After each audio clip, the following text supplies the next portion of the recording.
And that's the easiest way to being a consistent trader. If you don't believe in your trading, who is going to believe in your trading?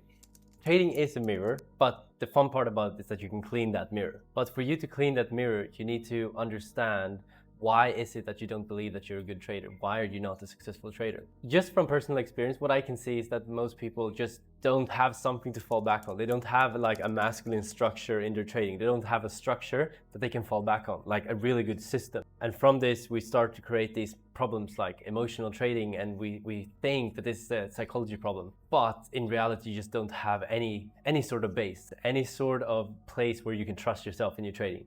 And this is where we really focus on system building. I know Umar talks a lot about this. And I also saw now that the guy who interviews a lot of traders, he also said the same thing, that simplicity is key, system is key, and that most of the top traders don't really talk about trading psychology.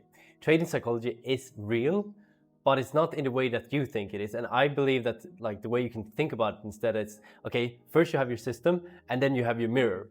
And your mirror is your beliefs about yourself as a trader. Are you confident as a trader? Are you confident in your system? Are you confident that you're able to execute day in and day out? And these are the only thing that matters. So first you create that structure, and then you create the confidence. And if you can create both of these things, and you create a really good system that you can believe and trust, and that you know that you can trade because it's based on your personality, then all that matters is you strengthening the belief that you are a professional trader that can execute towards that edge. The technical side versus the mental side, but this is super simple. It's just about asking yourself, all right, how can I be a successful trader? What do I need to do in order to support the belief that I am a professional trader and not an amateur trader? And the real difference between a pro trader and an amateur trader, if let's say they trade exactly the same size and they trade the smallest size possible, then the difference is not really in the P&L, because we focus a lot about that. But the real thing that differentiates these two people is their ability to execute towards a plan. If they both execute towards a plan, what's the difference? Like, what would be the difference? Is this amateur and this pro traded exactly the same way? Then it would be a P&L problem. But that's the thing. So a pro executes perfectly towards the system, an amateur doesn't. And then when you start adding the size, the thing that the pro can do is he can still execute towards the system.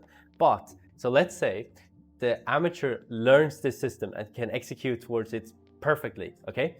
Now, this is where the trading psychology comes in, when you start increasing the size, when you start increasing the pressure on this trading system. And the pro trader can do that because he's been trading and he's comfortable in taking this sizing. But what the amateur trader is going to do, he's going to jump up to 5 micros, 10 micros, and now all of a sudden he can't execute towards that system because he's not comfortable in trading that system, he's not comfortable with that size.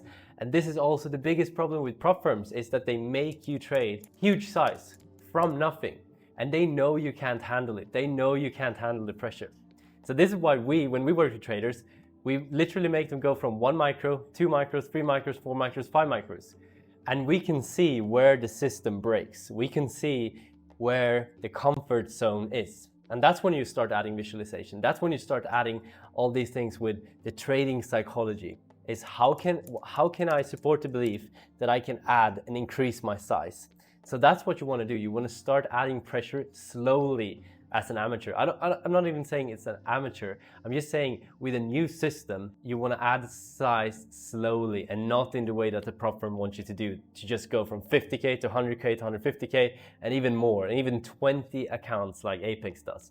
Because the problem is that your mental is going to break because there's too much emotional pressure. Trading is a mirror, but you can change the image of that mirror by starting to get confident in yourself, getting confident in your base, in your system, and from there start increasing your size. And that's the easiest way to being a consistent trader.